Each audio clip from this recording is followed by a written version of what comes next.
Ariovaldo só para pagar, para receber a Ari. Tá?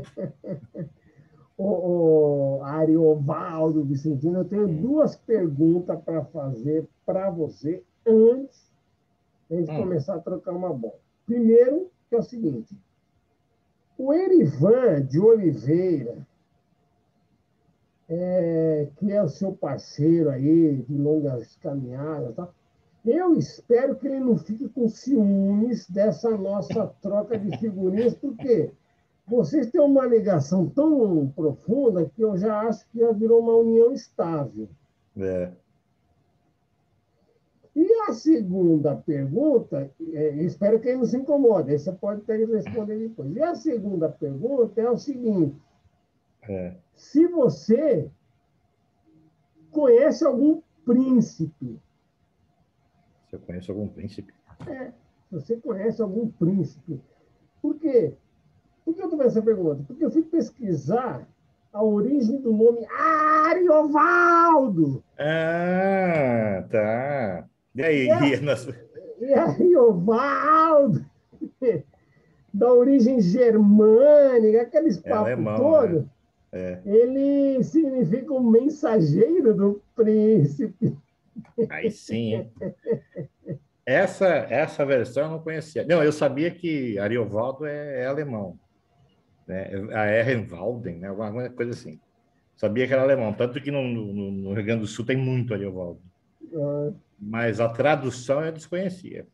É, eu fui pesquisar nos arautos é, das heráldicas, das coisas malucas das moedas, é, daí nessa coisa toda eu é. consegui decifrar esse nome, mas não sabia. Então, quer dizer que Mas como tudo aqui no Brasil, isso não tem a menor importância, né? Porque minha família toda é italiana, né?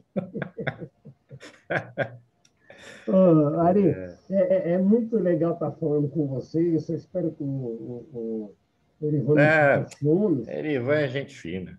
Ah, então, beleza. Então, vamos continuar a nossa conversa aqui, porque eu sabe como que é negócio de ciúmes e tal. É. Mas, assim, eu estou muito feliz de estar falando com você, Hum. Ari, Um porque abração para a você, gente Consa. chama, a gente que chama de Ari é muito mais legal chamar de Ari do que Ariovaldo. Deixa o Ah, Ariovaldo, os gerentes dos bancos, das cobranças. Mas para a comunidade fotográfica, é, é Ari Vicentini. E é. uma das coisas que eu tenho uma grande admiração por você, Ari, porque assim, você me lembra o multi-homem, aquele homem daqueles desenhos da época de infância da gente, Era multi-homem, coil, homem-mola e o fluido. e o homem fluido. E eu falo Lembra assim, tudo? por que o multi-homem? Porque quando a gente fala Ari Vicentini, a gente fala, qual Ari Vicentini? O Ari É, Vicentini fotógrafo, é, Ari Vicentini é, é, professor. formado em Direito, o Ari Vicentini qual? O professor da academia? Não, o Hum. Ari Vicentini, autor de livro, o É, Ari Vicentini, repórter fotográfico. Então, nesse conjunto de coisas, o Ari Vicentini é um multi-homem. E, hum. às vezes, sobra até um tempinho para ele dormir de vez em quando. E hora que eu gosto de dormir, viu, cara? Ô, Já Ari, dormi mais na vida, mas eu gosto. Ari, eu estou muito feliz de estar falando com você, É, porque a gente já se conhece há tanto tempo e tal, e você trabalhava no Estadão, eu trabalhava no Jornal Notícias Populares, a gente se encontrava sempre naquelas roubadas de plantão em algum lugar e coisa e tal, papapá, e eu sempre tive uma admiração muito grande por você, e de vez em quando você me liga. Ô, Conceição, não sei o quê, tem uns alunos aí, tem uns negócios aí para falar, você pode dar um depoimento e tal. Não, você beleza. vê, você vê que a nossa relação é muito parecida com o do Erivan com a gente. Aliás, se você pegar esse seu currículo aí e botar o nome do Erivan, dá igual também. Que Dá legal, né, igualzinho. Ari? Ô, Ari, Boa. e assim, a gente se conhece há tanto tempo, a comunidade fotográfica tem um maior carinho por você, e E nessas andanças pela vida, pouco a gente conversou sobre as nossas origens e coisa e tal, né? né? E o que te inspirou a ser um fotógrafo, as coisas que te levaram a ser tudo isso que você é, e principalmente ser essa boa pessoa que você também que é com a gente toda, né? Então, assim, aí, pô, eu gostaria muito de saber como que você se inspirou a ser um fotógrafo. Quais foram os seus primeiros passos? Ah, cara, fui absolutamente ao acaso, totalmente. Eu fui fazer, eu era um vagabundo profissional, aos meus 19 anos, não estudava, não fazia absolutamente nada, ficava deitado no sofá de casa, levando bronca da família. Aí apareceu um curso básico de fotografia em Jundiaí, né? Na República Popular de Jundiaí. Aí fui fazer o curso. O curso acho que durava 3 meses, alguma coisa assim. Aí, bom, aí vem aquelas coincidências que é muito engraçado, né? O meu professor do curso, ele fazia uns freelas para um jornalzinho lá em Jundiaí. Um belo dia, não sei por que ele foi com a minha cara, ele perguntou se eu topava vir trabalhar num jornal. Cara, eu nem tinha terminado o curso. Ele falou assim, se eu topava fazer uns freelas ou trabalhar num jornal, sei lá. Ah, claro, adivinha.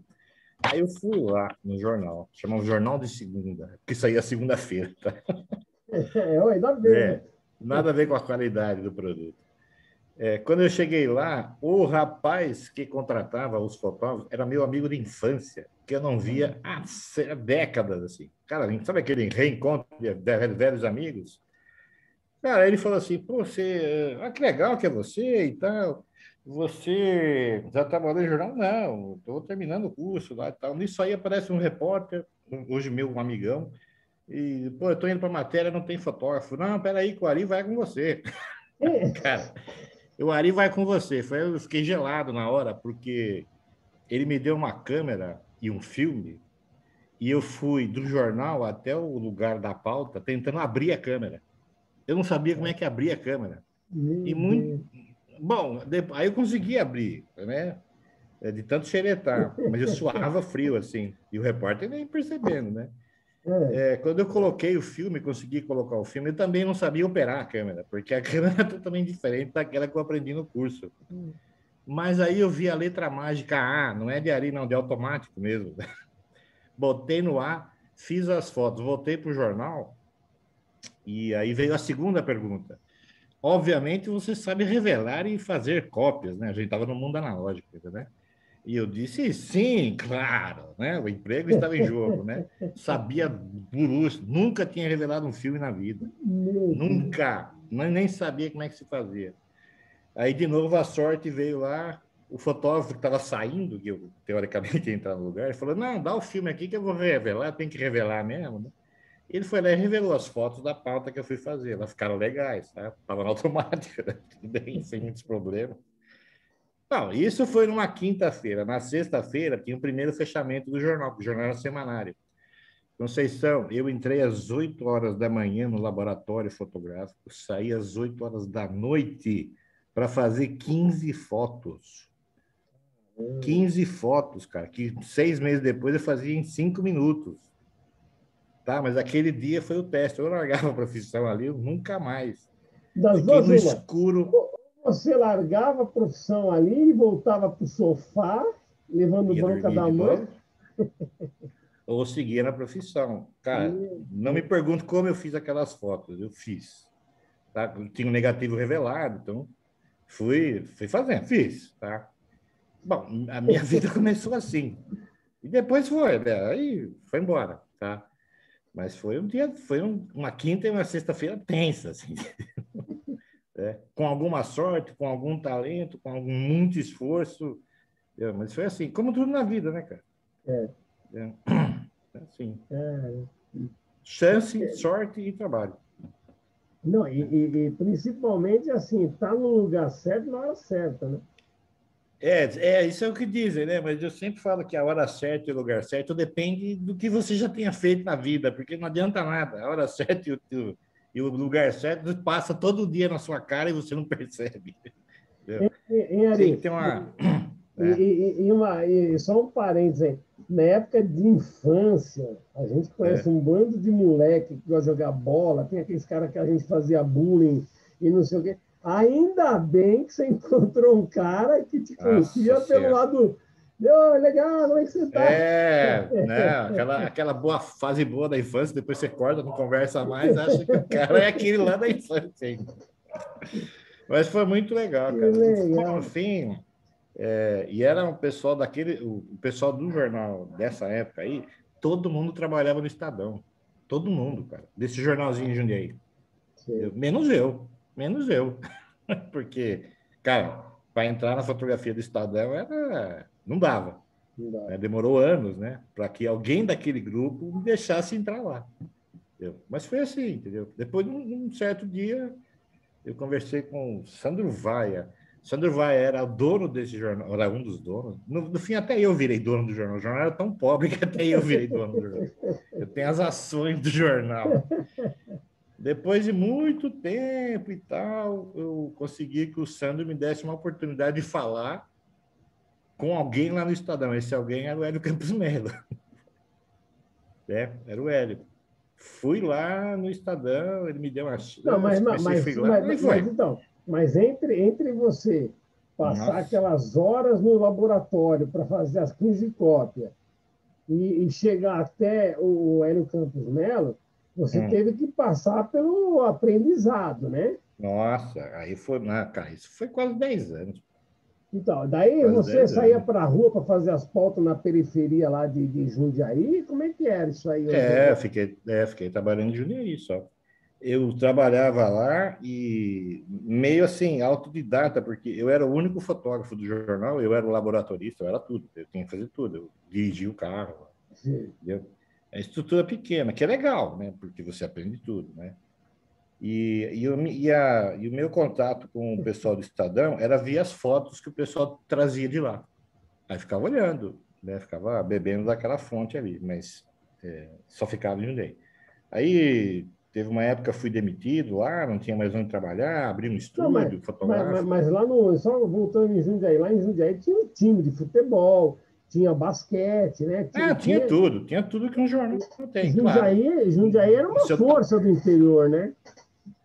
Na área o Paulista, né? de cobertura de foto. Então você tinha a oportunidade de estar lá. Não, e era legal, porque, então, exatamente para Jundiaí era uma escola de jornalismo, exatamente pela proximidade com São Paulo. E então você tinha muita gente de Jundiaí que veio para São Paulo, né? Ainda tem muita gente, a Mariana Godoy de Jundiaí, Milton Leite é de Jundiaí, sei lá, para citar os que eu me lembro assim rapidinho. É muita gente, né? E naquela época era um festival. Nossa, Anguera parecia um corredor do Estadão. E era engraçado, porque era todo mundo no Estadão. Quase todo mundo estava no Estadão. Então eu achava que seria óbvio, óbvio, que um dia eu fosse parar no Estadão. Não foi, cara. Levou 10 anos. Levou 10 anos para conseguir chegar lá. E por uma daquelas coisas fortuitas, né? O Sandro Vai aqui, então, era diretor da Agência Estado, que era um cargo, ainda é um cargo importante dentro da É, estrutura do Estadão. Eu estava num bar lá em Jundiaí, tomando todas, já tinha tomado muitas e fui ao banheiro. Ele também estava no banheiro. E eu perguntei para ele, mijando ao lado dele, se eu aquele podia ir encontro lá. romântico. Né? Enquanto ele urinava aqui, pintou essa conversa se eu podia ir lá no Estadão fazer um teste, alguma coisa. Ah, vai lá, já tá bêbado também. É. Aí eu fui, acho que ele nem lembrava que eu tinha pedido isso para ele na segunda-feira, isso foi no sábado, estava chapado já. E eu fui na segunda, eu estava lá. Tomei um chá de cadeira, daí ele me apresentou para o Hélio, mas o Hélio também estava enrolado. O Hélio me apresentou para a Mônica Maia também não queria saber de mim, tinha as coisas dela para fazer, me jogou lá para o Friedrich. Frederica que estava editando. E aí aconteceu todas aquelas coisas engraçadíssimas, né? Eu estava na sala, você lembra a fotografia no Estadão, lembra quando era lá no Sim, fim do corredor, lá no no fim? sexto andar, né? No sexto andar, lá onde terminava o Estadão, né? Quase caindo fora. Lá. Eu estava lá conversando com o Frederico e o Claudinei, o Petroli. Claudinei Petróleo. Claudinei. estava na pauta, mas o Claudinei não estava escutando o que eu estava falando com o Frederico, eu estava mostrando as minhas fotos para o Frederico. Na verdade, cara, não tinha foto nenhuma para mostrar, porque os jornais que eu trabalhei lá não tinham arquivo. Eu também não guardava porra nenhuma. Tinha uns recortes de jornal velho lá. Cara, é um currículo que se alguém me apresentasse hoje, eu não contratava mais nem a pau. Mas aí eu estou conversando na boa com o Frederico, rindo e tal, como se fossem velhos amigos, né? E o Claudinei só vendo assim de longe, né? Quando eu saio da mesa do Frederico e passo na frente do Claudinei, eu pergunto para o Claudinei: Oi, como é que faz para pegar a pauta? O Claudinei, achando que já tinha acertado tudo com o Frederico, falou: Vem amanhã cedo aí. E eu vim. E ele me deu a pauta. Quer dizer que Cara, nessa história com o Frederico, você só conversaram, aquele é, samba do maluco ali e tal, ele não tinha me aprovado. O não Claudinei fechou. que achou que ele tinha. Aí eu passei na frente dele e perguntei: como é que faz para pegar a pauta? Ele achou que eu já tinha. Pô, para chegar para ele, que era o cara da pauta, e perguntar, e eu não sabia, não tinha nem a menor ideia do que ele fazia lá. Perguntei de gaiato. Ele falou: vem amanhã. E eu fui. E como o Frederico não estava lá na hora que eu fui, ele me deu a pauta. Aí eu fui, fiz a pauta, a foto foi publicada e aí foi, cara. Começou assim também. Mas engraçado. Quer dizer, você aquele truque índio, né, que a gente vai se agarrando as coisas, né, Ari? E aquele entra e sai da redação, aquele moedor de carne, ninguém sabe direito o que está acontecendo e tal. É, E nessa você entrou nesse vácuo, e é uma grande didática, né, Ari? Porque, assim, muitos jovens repórteres, às vezes não conseguem, diante de uma primeira porta fechada, desistir, né? saber superar a adversidade e ter aquele jogo de cintura, né, Ari? É. Pô, que interessante isso daí, né? Aí você Então. sai para fazer a primeira pauta, só que aí você já Não, sabia pôr o filme na máquina, já sabe. aí já tinha passado 10 anos. Então, daí para frente foi tranquilo. Claro que você muda de patamar, né? Fazer reportagem de Jundiaí, fazer em São Paulo é muito diferente e o jornal é diferente, né? Tem outra Mas você pegada, né? morava em Jundiaí nessa época e vinha todo dia? Vinha, ainda faço isso, hein? Vou todo, agora nem tanto, mas sempre fui. Nunca morei em São Paulo, sempre morei em Jundiaí. Mesmo quando fiquei no Estadão, sempre. Mas mudou o patamar, né? Bom, mas aí você vai aprendendo, você vai pegando o jeito. E é muito rápido, é muito intenso, né? Sabe como é que é, né? 3 pautas por dia. Cara, você fica bala, né? Entendeu? Você pega toda a pauta, beleza. Fui indo, cara. Daí fiquei de freela um tempão, veio o plano Collor, fui cortado, né? Me cortaram de freela. Falei, puta, agora acabou o mundo, né? Porque a única chance que eu tive na vida, tinha 30 anos de idade, não sei se era meu primeiro emprego decente na vida, aos 30. Pensei, pô, E trabalhando assim ao lado de grandes repórteres fotográficos, exato, pô, né? eu tava num lugar que todo mundo queria estar, né? Também Sim. naquela época, dos anos 90. Falei, putz, caiu meu mundo, né? Veio o plano Collor, cortaram todos os freela, eu era freela, caí, nunca mais volto aqui, né? Não tem mais Mas, chance. Ari, só um parênteses aí.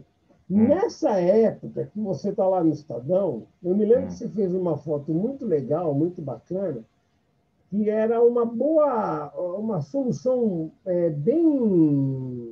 bem inteligente de uma pauta besta, hum. que é aquela história do calor, né? Que Ah, era uma sim. cena de calor e você fotografou um outdoor de uma ducha, não sei se era Car- Corona, Cardal, da Cardal. a cada uma ducha lá, É, quente, e a mulher passando embaixo, assim, parecia que ela estava tomando aquele ducha de calor, né? E a até mulher com, a mulher com guarda-chuva.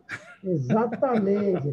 Uma foto que, quando eu ouvi no jornal naquela época, que a É, gente sempre fazia essas pautas bestas, né? Ah, é época de calor, vai lá falando, ah, é época nossa, de frio, é um aquelas coisas horror. idiota, né? E você conseguiu fazer uma foto tão legal. Eu me lembro quando estava no jornal lá, eu via e falei, nossa, que bacana, né? Então, essa pauta Interessante. aí, então, eu tava. Então, fui fazer. Eu não fui fazer. Não, eu fui fazer uma outra pauta. Eu estava voltando para o jornal. Aquela foto ali, eu fiz ali no comecinho da Henrique Informação? Schalman, no fim da Execução? Sumaré. no comecinho da Rickshaw. Tá. Eu estava voltando de uma pauta e eu passei, eu vi o outdoor. Ah, só vi, achei engraçado. E fui Guardou para na o jornal, memória. guardei. Quando eu cheguei no jornal, me deram outra pauta. Oh, precisa uma pauta de calor. Aí eu lembrei do outdoor. Falei, vou voltar lá. Eu até imaginei aquela foto. Falei, puta, vai passar alguém aqui embaixo, Sim. né? Aí eu fui, fiquei do outro lado da rua, peguei uma 300, um 300 milímetros, fiquei lá do outro lado da rua, fiquei 40 minutos lá, não passava ninguém. Puta, cara. Até passou uma molecada de bicicleta, viram eu apontando a câmera para o outdoor, ficaram fazendo uma gracinha ali, mas não ficou fácil, também não era o que eu queria também. Nisso aí passa a mulher por trás de mim, do outro lado da rua. Ela passou por trás de mim, era com a criança, com guarda-chuva. Parou e falei, puta, ela vai atravessar a rua bem na direção do outdoor. Então eu pensei em fazer a foto ela indo para o outdoor. Né? Aí eu me posicionei, mudei de posição para pegar ela indo para o outdoor, mas eu vi que também não ia dar, porque não tinha profundidade de campo, ela ia ficar muito desfocada. Voltei, né, rezando para ela virar na direção do outdoor. Eu enquadrei o outdoor e deixei o espaço de baixo, esperando ela entrar no campo Sim. de enquadramento. E é o que ela fez, cara. Ela passou ali, fiz 3 fotos, acabou. Foi isso. Ou seja, eu já tinha planeado. Aliás, como muitas fotos que a gente faz, né? Você já viu a foto, só falta fazer, né? O momento certo, né? E deu É. tudo certinho. Então, mas daí você ficou nesse meio tempo aí fazendo tudo esse trabalho lá no Estadão, daí o plano Collor te corta, mas corta depois dessa foto aí, né? Não, foi antes, foi Foi antes. antes? Foi Ah, tá. antes, foi antes. Eu já tinha. Não, eu fui cortado logo no comecinho, cara. Daí aconteceu o seguinte, de novo aquelas coisas engraçadíssimas, né? Eu acho que passou, sei lá, uns 6 meses disso. Eu falei, puta, eu vou lá no Estadão dar uma sondada, ver como é que tá a coisa, lá tá, né? Para não perder contato, né? No que eu cheguei lá, o Edu Garcia estava editando o Jornal da Tarde, acho. Cara, quando eu juro, foi exatamente assim, cara. Eu entrei lá, fui lá falar com o Edu. Nisso o Hélio entra. Não, acho que era o Marçal, não lembro, agora não vou lembrar todas as coisas. Mas o É, fato é que eu cheguei lá, fui conversar com os caras, e o Hélio Campos Melo entra e fala assim: porra, quem te chamou? Eu falei, ninguém me chamou, eu vim aqui. Falei, não, então. Falei, quem chamou ele? Mas brincando, né? Porque, na verdade, o Hélio, naquele dia, tinha conversado com o Massal, sei lá, com alguém lá. Porque alguém ia sair de férias e precisava de alguém para cobrir as férias. Aí pensaram do meu nome. olha E, só. cara, no mesmo dia eu estava lá. Eu O estava lá. anjinho da guarda no ouvido. Anjinho da guarda. No dia seguinte eu estava trabalhando de novo. Entendeu? Cara, sempre teve N vezes que aconteceu coisa desse tipo, sabe? Me convidaram para trabalhar em Campinas, na sucursal. Naquela época tinha sucursal em Campinas, para você ver como era diferente o nível. O Hélio falou assim: você quer ser contratado? Era freelancer. Eu falei, claro. Então, tem uma vaga em Campinas, né? Eu fiquei um mês em Campinas e voltei, porque não lembro por que eu voltei, mas voltei, acho que um mês depois fecharam a vaga de Campinas. Ainda bem que eu não tinha sido contratado, porque eu tinha dançado também. Enfim, Nessa época aí, né, Ari? Era só um parênteses. Era muito comum jornais, revistas,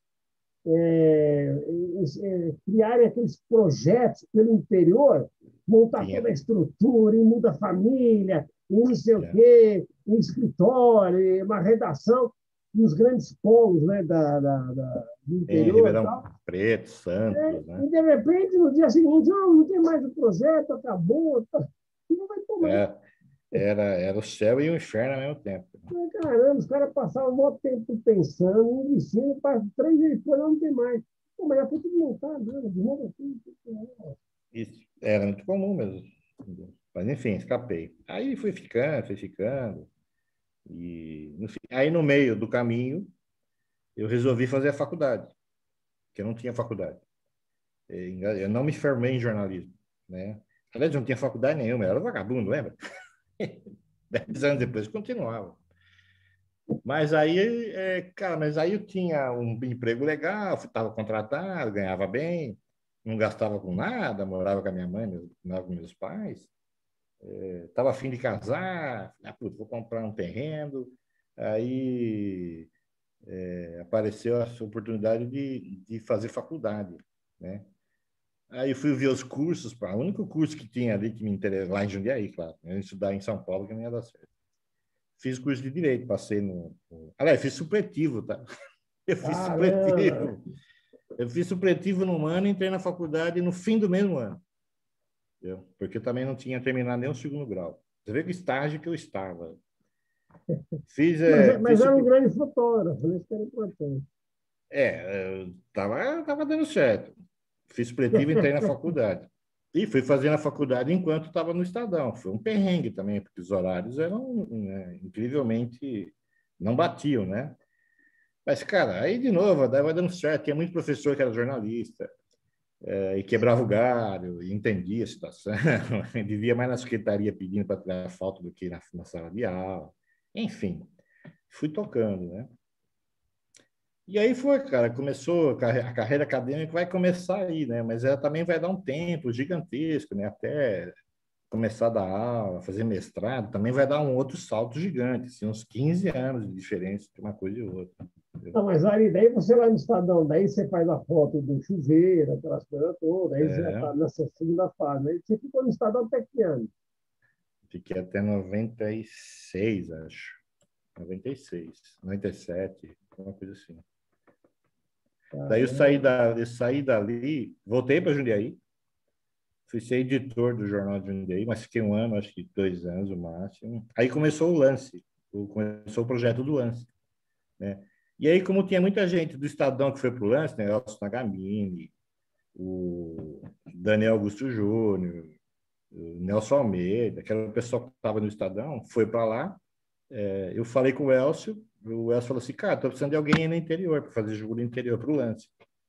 Aí comecei a fazer junto, eu estava no Jornal de Jundiaí, eu era editor do Jornal de Jundiaí e fazia freela para o lance. E às vezes Bacana isso. fazia, pô, cara, tinha quarta-feira, eu saía, ia fazer jogo em Campinas, voltava, ia lá no Jornal de Jundiaí, revelava e transmitia a foto e fechava o jornal.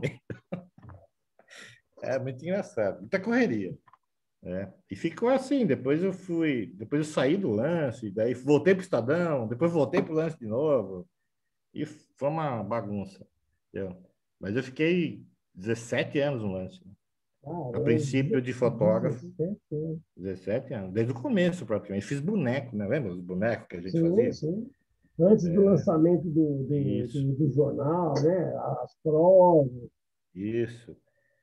Na época que Caramba. eu estava lá, na época que eu ficava em Jundiaí, fazia foto pro lance, quem estava começando o lance era o Maurício Lima.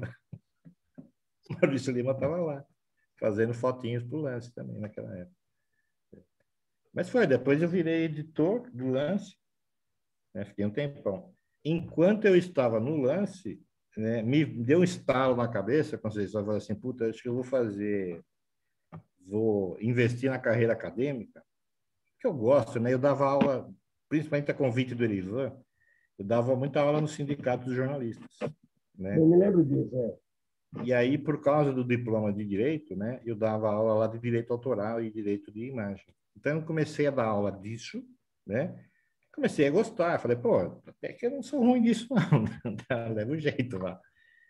E pensei em investir na carreira acadêmica. Aí fiz uma pós-graduação no Senac, na faculdade de fotografia do Senac, quando era na Lapa ainda, né? Sim. Uma E, Cipião. e Cipião, né? Cipião. Cipião, na rua Cipião. Fiz esse curso lá em 2004, acho. Não, me Não, formei em 2000. e a vantagem é que era mais ou menos tudo perto, né? Tudo Lapa, perto. Tinha que ser perto, ali, senão não dava, um não. deslocamento, né? Se fosse hoje em Jurubatuba, nem sonhando. Mas aí, de novo, aquelas coincidências, né? Mas resultado do seu trabalho, né? Acho que um mês depois que eu terminei minha pós-graduação, o Erivan me liga e fala assim: "Ô, não tá afim de dar aula aqui na Casper?" Daí ele perguntou assim: como é que tá a sua pós? Eu falei: já terminei. Pô, não tá afim de dar aula aqui na Casper? Eu falei: claro, pô. É para isso que eu fui fazer a pós, né? Aí fui, né? E aí começou uma outra fase, né? Uma outra pegada, né? Sim. Entendeu? Totalmente acadêmica. E aí faz 15 anos também que eu tô na Casper. Hein, Ari? Só um detalhe aí. A sua, tá uma sombra aí nos seus olhos aí. Você tem uma Ah, luzinha aí? cara, é que eu tô. Onde eu... Mas vamos Então, lá, se a Ari, gente. daí Oi. você chega lá na. Não, daí você, o Erivan, te liga, né? Que você pode ser professor aqui na Casper Libero, e a Casper Libero é uma referência, né? Opa. No curso de jornalismo e tal, né? Daí É, vai lá o professor é. Ari para chegar na faculdade para fazer uma coisa totalmente diferente. Como é que foi Nossa. Ari, o primeiro dia? Nossa, isso foi um horror. Um horror. Até porque o, o Erivan me convidou, as aulas já tinham começado. Então, eu peguei a turma dele, que ele estava dando aula, já o curso ia andando, acho que já tinha uns 2 ou 3 meses do curso andando, né? Então, era que, o ruim era que o pessoal tinha como referência de professor o Erivan, né? E o Erivan já fazia isso há muito tempo, né? Então, o Erivan já tava calejado, o Erivan já sabia. Aliás, eu me inspirei no Erivan, na verdade, né, cara? Porque eu fui, verdade, por isso que eu brinquei com você, né? A minha carreira é muito parecida com a dele. Ele fez a mesma coisa também, né? Estava no diário, daí ele foi estudar, fez pós-graduação, foi dar aula, muito parecido, né? Me Só pareceu. que nessa altura do campeonato, o Erivan já era macaco velho para dar aula, e eu não sabia nada. E você sabe que saber uma coisa não diz que você vai ensinar essa coisa, não te dá a garantia que você vai ser um bom professor. Sim. Aí passou um outro processo também de aprendizagem de como dar aula, outra coisa, né, cara? Totalmente diferente. E aí não dava para o Arivan me ensinar, porque eu dava aula no mesmo horário que ele, com turmas separadas. Então, eu não Sim. podia nem assistir a aula do Arivan para ver como é que era. Fui aos trancos e barrancos, fui indo. E não dava para ficar das 8 da manhã até as 8 da noite para ampliar 15 fotos, né? Ali era uma outra batata quente, né? Um outro tipo de Era batata quente na mão que você tem que segurar a onda, né? Porque muito. você está lidando com acadêmicos, mesmo que sejam alunos, são pessoas que pensam, sabe que não está sendo enganado, sabe E, que o cara não tem didática, né? na, Então, é, é um desafio, né, Ari? e uma coisa muito, muito pior, porque se você pegar de todos os alunos que estavam ali, que eram seus alunos, talvez uns 4 ou 5 queriam ser fotógrafos. O resto não.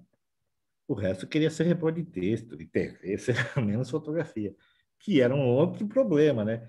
Como fazer com que esse cara se interessasse pela aula de fotografia se não era dele, Se né? motivar, Então, né? motivar o cara, talvez seja o grande problema hoje do ensino, né? Você competir com a internet, por exemplo, na verdade é você motivar o cara a ficar ali, ouvindo você falar, ouvindo você ensinar, enfim, né? Também Ari, foi outro. agora, Oi. só que tem um detalhe aí, né?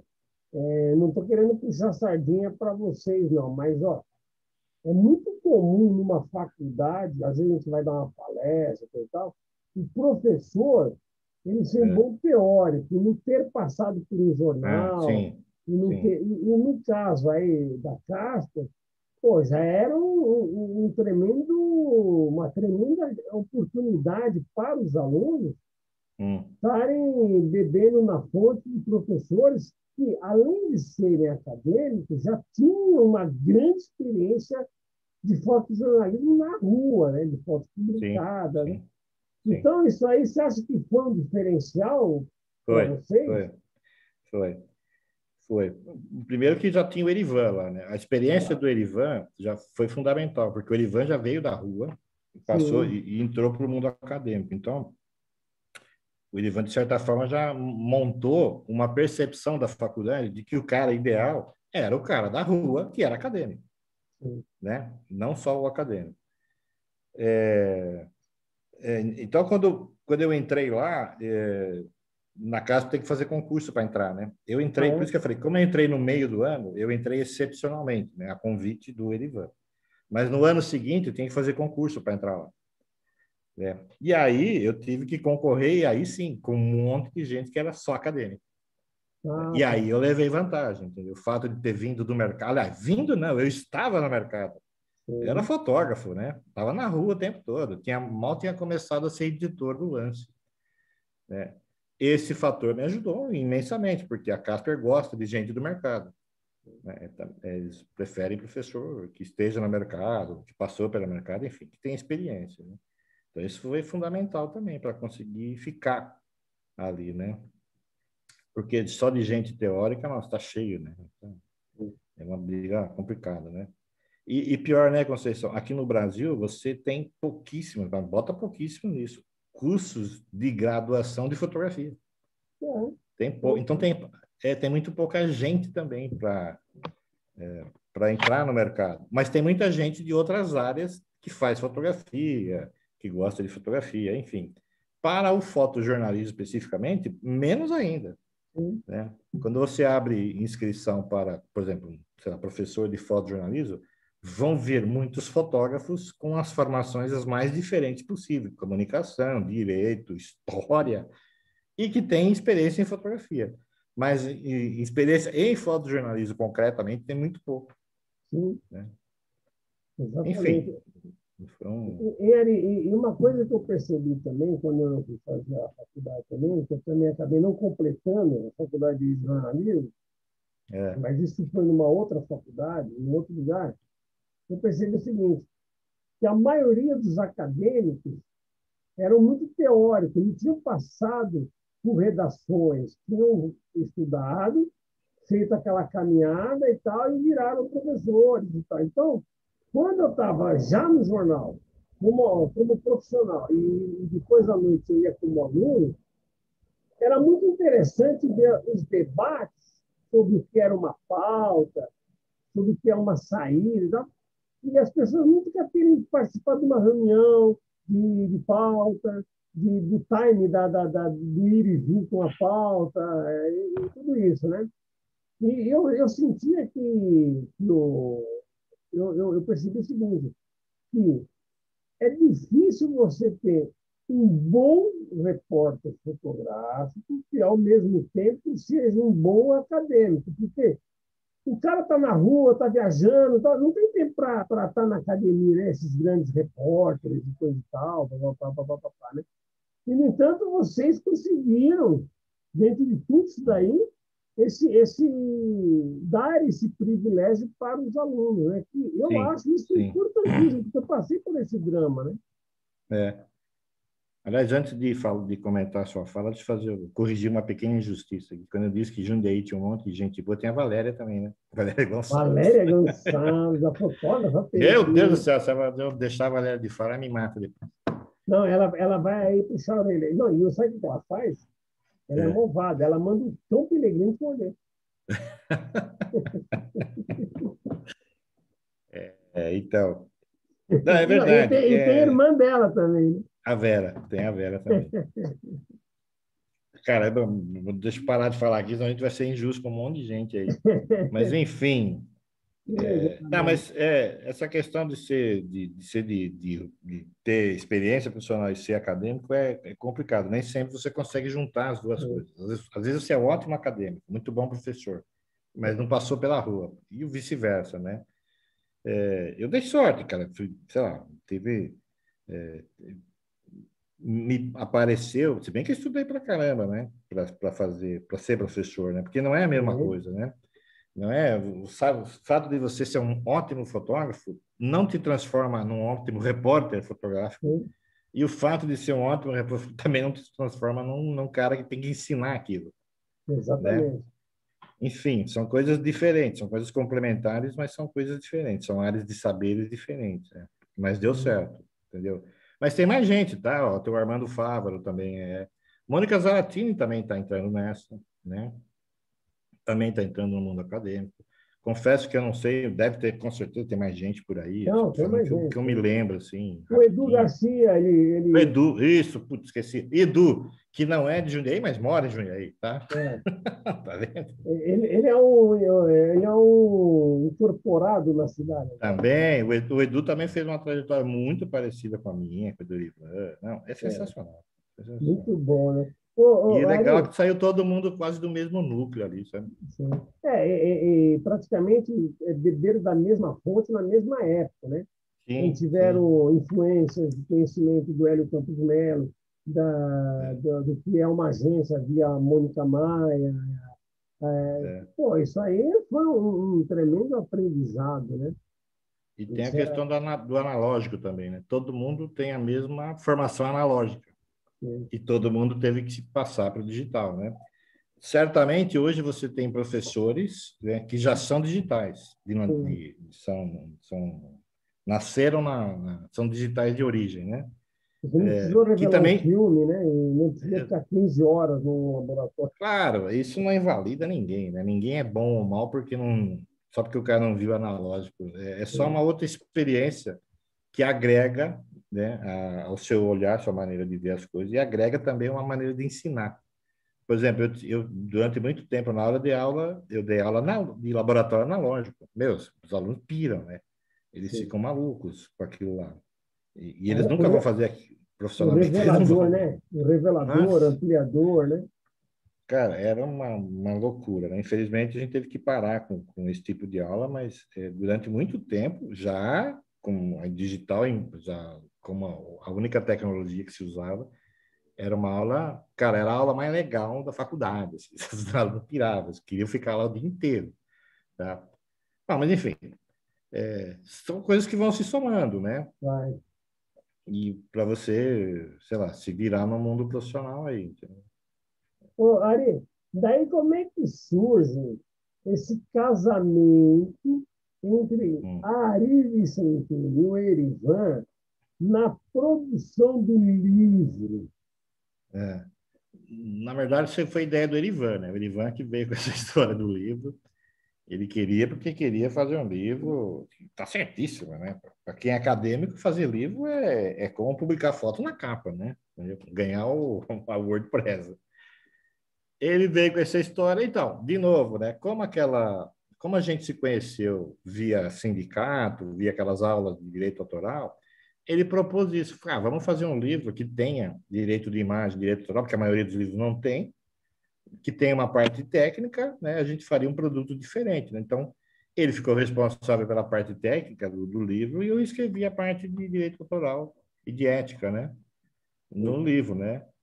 Deu mau trabalho também, cara, para fazer o livro, porque pô, não parece, mas escrever livro dá trabalho também, entendeu?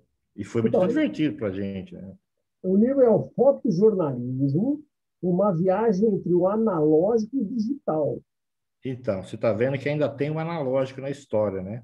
Porque a gente ainda estava um pouco preso ao analógico, né? Hoje ninguém faria um livro desse, né? Porque o analógico não tem mais espaço de mercado. Então, hoje você faria um livro de analógico, tá? Para não se perder o conhecimento, mas linkar ele com o digital, em termos de profissão, de mercado, não tem muito sentido. Era um momento de transição. Era um momento de transição ainda, uma transição tardia, digo, tá? Porque a gente já estava bem digitalizado já. Mas Hein, enfim, Ari? Agora, foi. só assim, um parênteses aí com relação ao livro, que eu tenho esse livro, Hum, e para mim ele é muito importante, né? Porque ele te dá uns toques muito interessantes.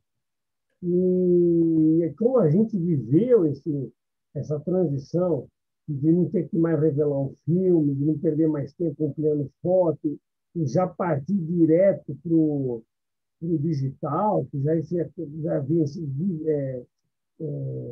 vence etapas, né? Elimina coisas e tal, e já te ajuda em muitas outras coisas. Mas, assim, eu me lembro, Ari, que quando surgiu isso, foi tudo muito rápido. Foi como se, de é, repente, uma caixinha de fósforo, alguém pusesse lá dentro e pegasse aquele fogo. Então, foi tudo muito rápido. E eu me é. lembro que teve muitos colegas nossos, que eu nem vou citar nomes, que se assustaram com essa nova tecnologia e foram ficando a reboque, e foram resistentes, foram perdendo o time da revolução que vinha para frente e foram ficando para trás, né, amigo? Foi. Cara, toda vez que tem mudança vamos usar a palavrinha acadêmica, paradigma, né? Você Ah, tem um os paradigma paradigmas. analógico. O paradigma analógico tinha o seguinte: pouca gente sabia revelar filme bem, pouca gente entendia de fotografia analógica, né? Isso dava um certo privilégio para os fotógrafos. Isso limitava o mercado de trabalho, né? A revolução digital quebrou esse paradigma. Agora, todo mundo faz fotografia. Todo mundo, em tese, é fotógrafo, né? Então, você perde essa exclusividade, né? E não só a exclusividade, você perde também a maneira de fazer, de exercer sua profissão. Embora, embora a gente possa dizer que a fotografia digital não mudou o fotojornalismo, porque você tem que continuar indo para a rua, você ainda usa uma câmera que é muito semelhante à analógica, você ainda tem que decidir o que enquadrar e quando fotografar. Essas coisas não mudaram na essência, né? Mas o dia a dia da profissão mudou e mudou radicalmente, né? Então, você lembra, tinha fotógrafo que não queria viajar porque não sabia como transmitir foto. Seria mais ou menos hoje como alguém que não sabe usar um e-mail. Sim, Alguém exatamente. que não consegue mandar. Mas na época era complicado, não era tão simples. Você não pegar uma foto, anexar e mandar. Era complicado. Muita gente não quis fazer isso, muita gente não quis viajar, né? E foi perdendo tempo na profissão, realmente, né? A Sim. maioria se adaptou de uma forma ou de outra, enfim. Mas foi uma mudança. E se você me permite, essa época do fim dos anos 90 para os anos 2000, que é onde começa o digital, começa a entrar e complicar a vida, tem uma outra revolução, que é o a cor. Você lembra quando foi que o Estadão virou jornal colorido? Sim, os jornais, Estadão, Globo, Folha, né? Todos. Então, repare o seguinte, eu me lembro, quando eu entrei no Estadão, ó, eu entrei, tá? Era preto e branco, o jornal inteiro era preto e branco, né? O laboratório do Estadão era todo preto e branco. Acho que 2 ou 3 anos depois, ele mudou para colorido. Isso já foi Não, uma e, mudança o- brava, né? e o pensar do fotógrafo na imagem era o pensar Mas preto e branco, né? ele só pensava em preto e branco. Aí entra a cor, aí já muda tudo de novo, né? Já muda tudo. Tem muita gente que também não se adapta, né? Porque, de novo, né? Pensar em preto e branco não tem nada a ver com pensar em cor. O Sim, processo de pós-produção da fotografia também muda, entra aqueles mini labs, aquelas máquinas que revelavam, né? O puxar o filme colorido não é como puxar filme preto e branco. É diferente, né, cara? Você tem que aprender de novo a se relacionar com isso. Quando a cor se estabelece, muda para digital. é. Não, Ou mas a seja, digital muda, mas continua a cor. Agora, só voltando esse toque de cor, eu me lembro que quando a gente começou a fotografar em preto e branco crimes, por exemplo, crimes, nossa, o sangue não era não. tão chamativo, né? Você via lá a manchinha e tal, o cara sabia que tinha morrido, tinha sangue e tal. Agora, quando você vem com o vermelhão de sangue ali, Hum, o leitor mais conservador também começou a se assustar. é, Lembra disso, Ari? Não sei se lembra. você. Não, olha, mas tem várias mudanças. É que a gente só começa a perceber essas mudanças depois que você para e fica analisando, Sim, faz uma análise mais crítica, mais fora, inclusive, do jornal. Mas veja só, quando a cor entra no Estadão e na Folha, principalmente, na Folha no Globo, né, dizendo quase ao mesmo tempo, tem uma outra mudança que você percebia também, que era o seguinte: o que é que vai na capa do jornal? A foto cor. Tá? Então, a foto cor era destinada para as melhores reportagens ou para as sim, melhores fotos, né? O que, de certa forma, já inibia aqueles caras que eram muito bons fotógrafos PB, sim. né? Muitas das fotos que vão para a capa nem eram tão boas assim, mas tinham cor, tinham boas cores, era boa o suficiente para ser publicada no jornal. Chamou a Essas atenção. coisas, tudo isso vai impactando. Essa questão que você falou do crime, né? Eu uso na minha aula, quando eu estou falando de Photoshop, né? Do tratamento, né?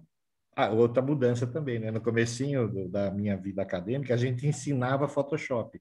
Hoje não tem muito mais sentido ensinar Photoshop, porque os programas estão tão fáceis, as interfaces estão tão amigáveis, né, que ensinar Photoshop, você ensina coisas muito específicas para jornalismo, tá? Mas uma delas é a questão da cor nas fotos de violência, por exemplo. Sim. Tem uma foto daquela chacina que aconteceu em Osasco.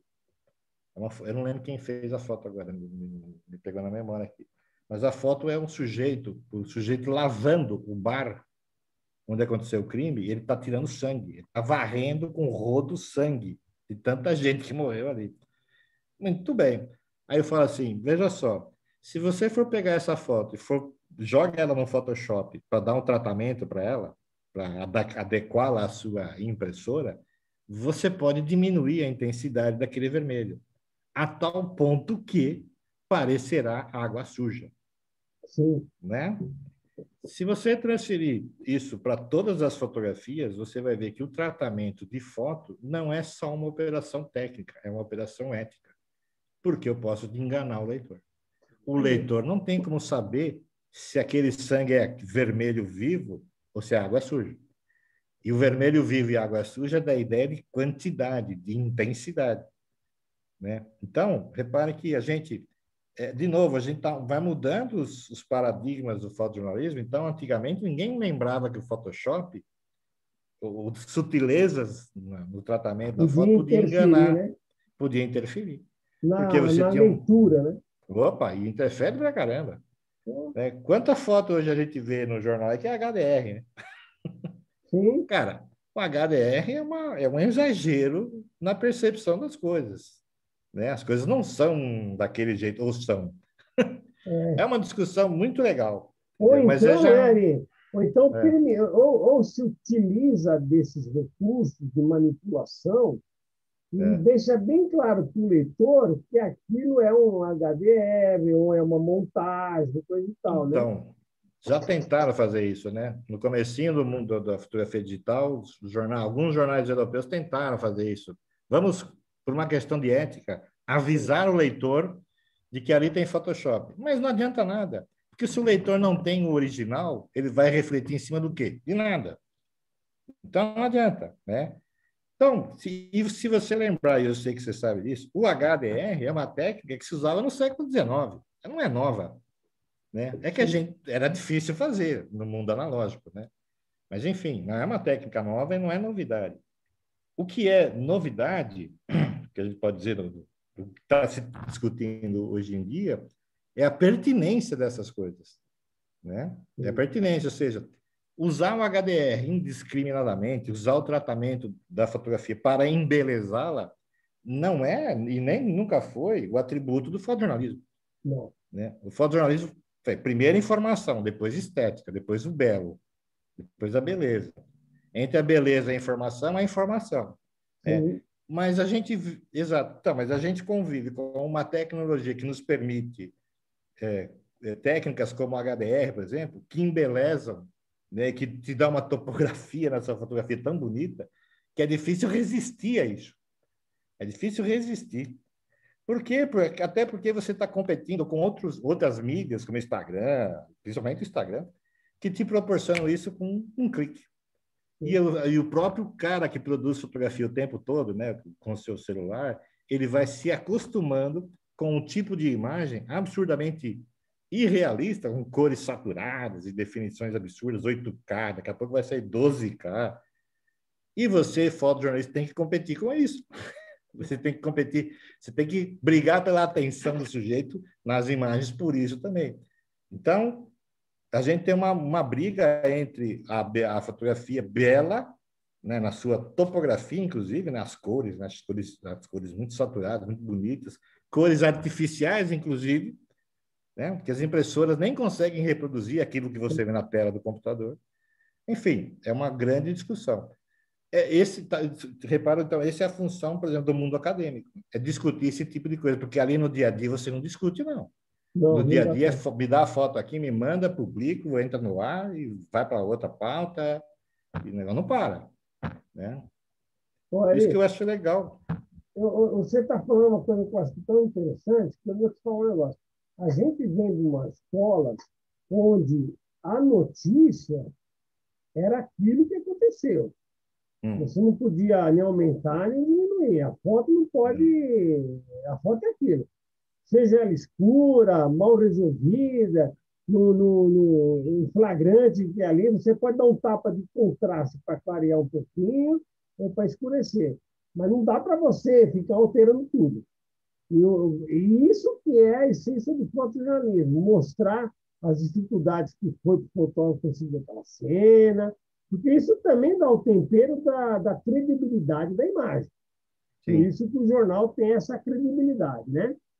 E se não for aquilo, o repórter fotográfico pode levar um processo, né? Por ter manipulado uma coisa que não era, e coisa e tal, aquelas coisas todas, beleza. Na nossa época, não querendo ser saudosista, nós tínhamos grandes editores, que É. não deixavam que coisas absurdamente que fugissem da normalidade da notícia fossem banalizadas no jornal. E hoje a gente vê que, com essa transformação que existe na fotografia, que inclusive recai no mundo corporativo, de que você pegar uma foto e alterar as rugas da pessoa, o cabelo, tornar ela melhor, é uma coisa já meio convencional, né, Ari? E quando na Então, realidade não deveria de ser, né? então, essa é uma ótima discussão e acho que a gente ainda vai discutir isso por um bom tempo. Bom, primeira questão do editor, né? Realmente o editor desapareceu, né? Poucos jornais ainda têm editor, né? Poucos jornais ainda se dão ao luxo de ter editor, o que é uma pena, né? Porque boa parte da edição fotográfica em vários jornais acabou indo parar em mãos de pessoas que não estão na rua, nem vieram da rua, não sabe isso, sei lá, diretor de arte. Mas eu acho que é um processo meio natural, infelizmente. Essa questão da credibilidade do jornalismo, eu também acredito nisso, e eu digo mais, a gente está... quando o digital apareceu, no mundo acadêmico, as pessoas vibraram e falaram assim, ótimo, porque agora as pessoas vão saber que as fotografias não são um reflexo da realidade. Fotografia é um ponto de vista de alguém, certo? Como no mundo analógico ninguém sabia disso, porque no mundo analógico ninguém tinha um laboratório em casa, ninguém fazia isso, você acreditava na fotografia como um espelho da realidade. Ok. Não é um espelho da realidade. É uma técnica, é uma representação do mundo. Com o digital, as pessoas vão perceber isso, tá? E agora a fotografia vai ganhar, ou ela vai ser vista como o que ela é mesmo, uma representação do mundo, um ponto de vista de alguém sobre alguma coisa. Tá? Não é bem isso que acontece. As pessoas ainda acreditam na imagem, seja ela fotográfica ou vídeo, seja lá qualquer tipo de imagem, as pessoas ainda acreditam na magia da imagem, né? Na força, né? A força. Eu vi, é verdade porque eu vi. Né? Você imagina um Facebook sem imagem? Ninguém ia acreditar em nada daquilo que está ali. Né? Aliás, boa parte dos fake news são imagens, né? A gente poderia chamar até de fake imagens, né? Mente-se muito mais através da imagem do que do texto. Então, ou seja, aquele aprendizado que a gente achou que as pessoas não aconteceu ainda. Está acontecendo, mas não aconteceu ainda. Bom, onde é que entra o fotógrafo nessa história toda? É muito simples. O fotógrafo hoje é um profissional, o fotógrafo de imprensa, principalmente, ele é um profissional que é demandado cada vez mais, não só pela técnica, mas pela ética. Ou você acredita... Vou contar a historinha aqui para ilustrar isso. Estava no lance editando o jornal, um sujeito mandou uma foto por e-mail, uma foto ruim pra caramba, do jogo Santos e Botafogo em 1995. Era uma foto analógica que o cara reproduziu no digital e mandou para a gente, dizendo o seguinte: olha aqui, eu sou santista, por isso que eu me lembro desse jogo. A gente perdeu o Botafogo de 1-0, um gol impedido No Pacaembu. no Pacaembu. E o cara mandou a foto dizendo assim: olha aqui na foto o bandeirinha dando impedimento. Acontece que. Aí, bom, aí veio o editor, Fernando Santos, falou assim: cara, dá para aumentar a foto e ver se tem algum truque de Photoshop? Falei: não dá, porque a foto é tão pequena, a resolução era tão ruim que se aumentava, É você só lógico. via pixels, não tinha nada. Aí ele falou assim: então eu nem vou perder tempo com isso aí. Aí me deu um style, eu perguntei para ele assim: mas e se fosse o Sebastião Salgado que tivesse mandado essa foto? Eu falei assim: bom, aí a história é diferente. a história é diferente. Hoje, eu não posso mais só acreditar na imagem porque é uma imagem. Eu tenho que acreditar em quem faz. Sim, Então, da mesma maneira que se exatamente. você escrever um texto, eu vou ler que foi você que escreveu, entendeu? Nós estamos caminhando para isso, para uma junção entre credibilidade, né, advinda não do fato de ser uma imagem, mas do fato de ser alguém em quem eu acredito e que fez uma imagem, né? E tem uma coisa aqui, só complementando o que você está dizendo, ali, trazendo isso para o nosso popular, do nosso dia a dia, é muito Hum, comum nesses grupos de zap, de pessoas de futebol, da gente, dos amigos de infância, coisa e tal, lá, as pessoas se pautarem muito pelas notícias que chegam no zap, né? uhum, E quando eu pergunto a fonte, não sei, estava no zap, né? é, Daí eu falo assim, eu sempre me pauto pelos grandes jornais, independente da linha editorial. Por quê? Esses grandes jornais, sendo a favor ou contra, sei lá, não importa, pelo menos quem escreveu corre o risco de ser processado se a matéria não for verídica, né? uhum. Então, por isso que eu me pauto. Posso até não aceitar o que o cara escreveu, mas se o cara escreveu, ele está correndo o risco de ser processado. Então, parece que as pessoas não entendem isso, ou não querem entender, né? Então, a pandemia, não vou dizer que alterou um pouco, mas mudou um pouco para muita gente, mudou a percepção, ou seja, ressaltou a percepção do jornalismo profissional, né? Entendeu? Muita gente fica confusa de tanta informação diferente, né, a favor e contra, que você precisa de um terceiro elemento, alguém de fora ou alguém que você acredite, Sim, né? Esse momento de pandemia é um momento ótimo para isso, para que o jornalismo profissional se destaque e diga, olha, vem aqui, vem ler na minha fonte aqui, que é a probabilidade de eu ser, de eu dizer a verdade para você é muito maior. Por quê? Porque primeiro porque eu fui treinado para isso, porque eu trabalho numa empresa que tem uma estrutura que vive em função de notícia, de sim, checagem, respeito à fonte, etc. O profissional. Muito melhor que neguinho no Facebook, neguinho no YouTuber, que não tem estrutura nenhuma, que liga, que acha, que pensa, que leu de um outro YouTuber, que leu de um outro WhatsApp. Enfim, isso está mudando. Quer dizer, existem pesquisas que dizem que a credibilidade do jornalismo profissional durante a pandemia aumentou para caramba.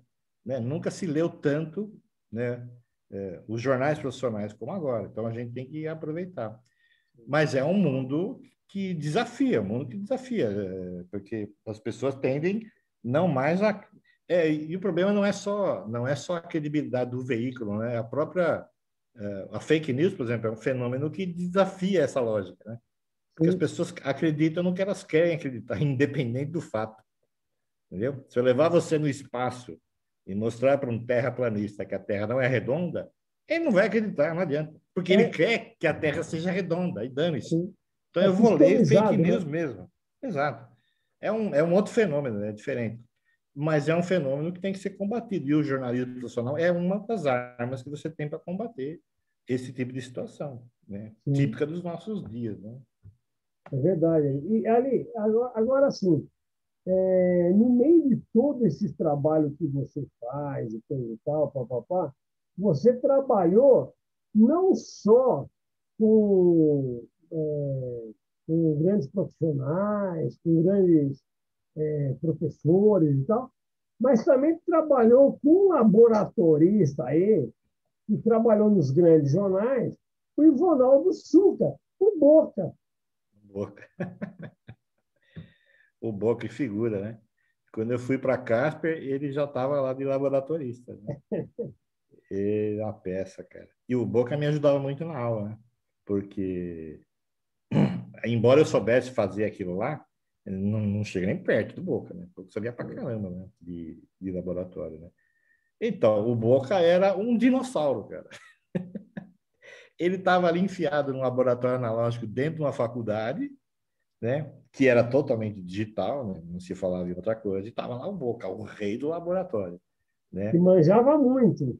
Muito, muito, muito. Cara, se alguém quiser escrever um livro sobre fotografia digital, procura o Boca, que ele vai te falar para tudo isso aí. Porque eu quis fazer esse parênteses, porque assim, a gente fala É, muito dos fotógrafos, muito dos repórteres e tal, mas os laboratoristas, na época do não analógico, fera, não.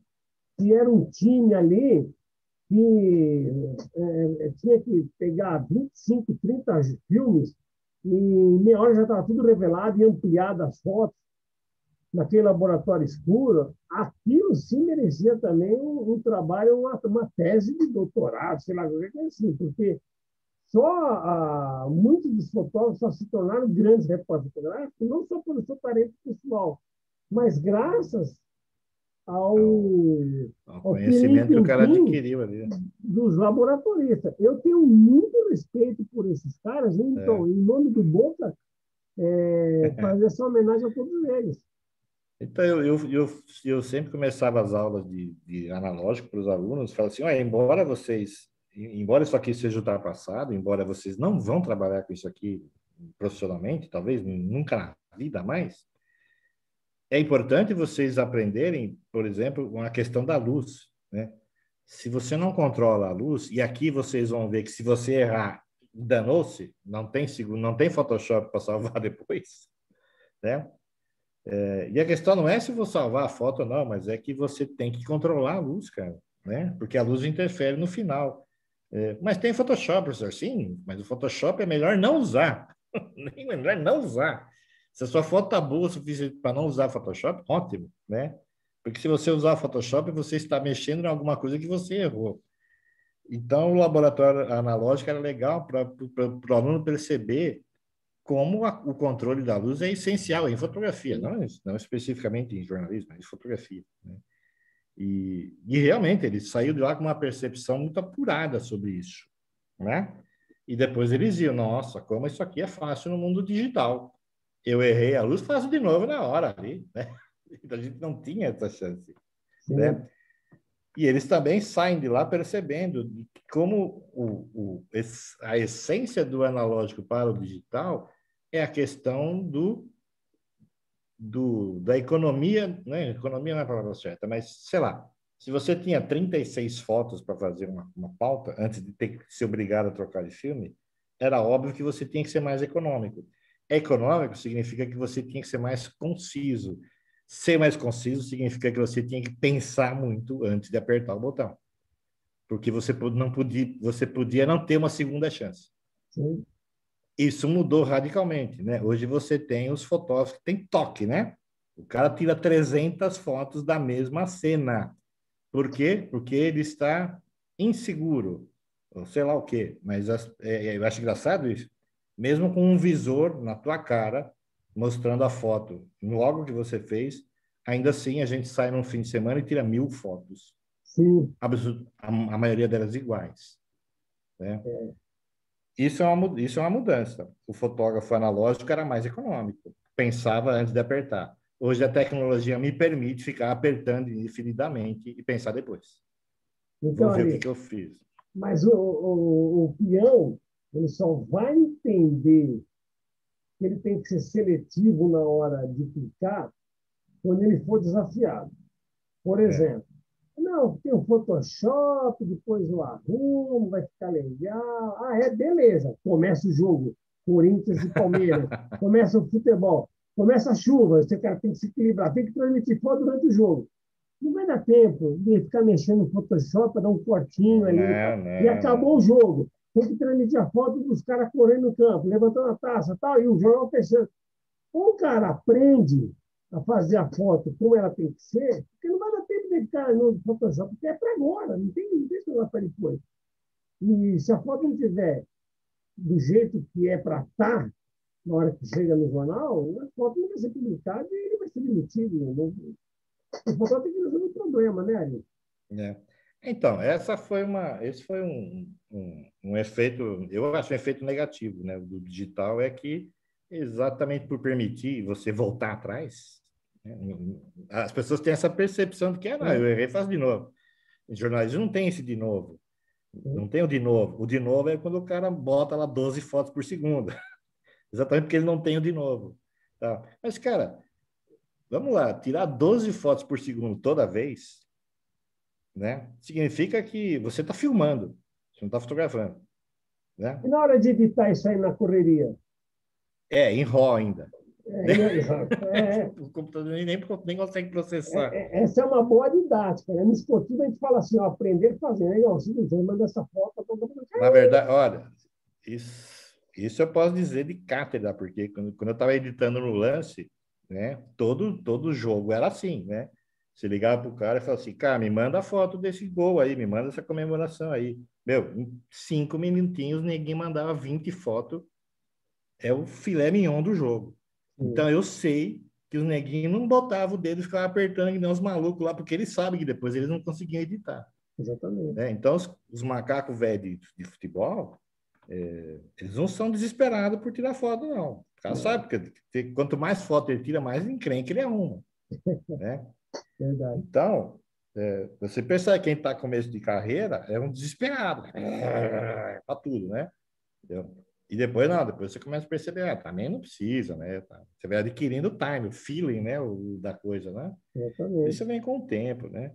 Mas economizar na edição de certa forma, é um retorno ao analógico, né? Onde você precisava fazer isso, você era obrigado a fazer isso, E né? o nosso aprendizado foi foi com um chicote nas costas, né?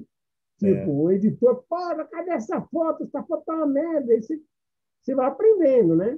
Então não era muito cheio de mimimi, né? Então a gente aprendeu na raça. E eu me sinto muito é, feliz de ter passado por esse aprendizado, de ter levado as piadas dos editores e tal, porque, meu, é assim que funciona. Você está numa guerra, não pode levar tiro.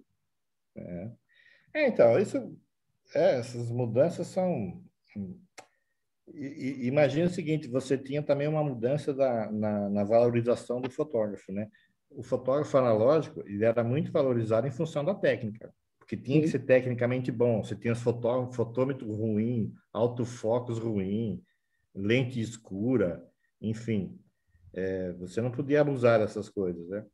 Já no fotógrafo digital, a técnica não se cobra muito, porque a câmera ajuda muito o cara hoje, ajuda demais, né? Pô, 200 pontos de foco, 200 pontos de fotometria, 200 pré-programa para o cara fazer foto. Pô, cara, tem que ser muito ruim para tirar uma foto ruim com a câmera dessa, né? Tem que querer não fazer, né? Pelo menos do ponto de vista técnico, né?